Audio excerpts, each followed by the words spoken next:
Hello friends, I hope आप सभी लोग अच्छे होंगे और आपका प्रिपरेशन भी अच्छा चल रहा होगा। मैं एक टेस्ट दी हूँ एसबीआई पीओ प्रीलिम्स का। ये कोई मेमोरी बेस्ड या फिर प्रीवियस ईयर क्वेश्चन का टेस्ट नहीं दी हूँ।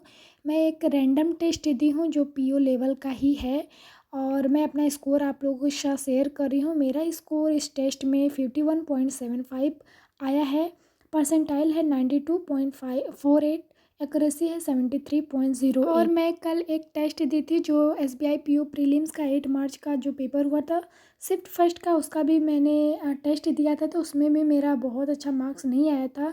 मैंने इसमें शायद 55 स्कोर ही कर पाया था, क्योंकि इतना लेवल टफ है पीओ का कि सच में समझ में नहीं आ रहा कि सॉल्व कैसे किया जाए क्वेश्चन, और ऊपर से टाइम भी कम ऐसा हो रहा है और बहुत ही लेंदी प्रोसेस है। कुछ क्वेश्चन ऐसे थे सच में समझ में नहीं आ रहा था कि करना क्या है, कैसे शुरुआत किया जाए। एसबीआई क्लर्क और एसबीआई पीओ के पेपर में बहुत ज़्यादा डिफरेंस है, बहुत ज़मीन आसमान का अंतर है।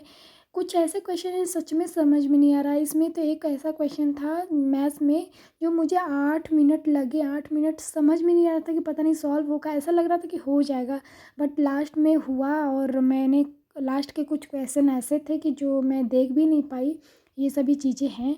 तो ऐसा होता है कि इसमें बहुत ज़्यादा लेंदी प्रोसेस हो रहा है और टफ पेपर आ रहा है। और जो मॉक है ना एकदम सही दिया गया है, जैसे पेपर में भी फ़िलहाल आ रहा है उसके बेसिस पे ही ये सारी चीज़ें हैं। मॉक टेस्ट में भी वही है जैसे क्वेश्चन एग्ज़ाम में पूछ रहा है। तो इंग्लिश में बता दूं कि एरर आया था इस टेस्ट में। एरर से 5 क्वेश्चन थे, रीअरेंजमेंट थे, फिलर्स थे, पैसेज वाले क्वेश्चन थे। और मैथ्स में यही था कि एज एंड एवरेज से क्वेश्चन था।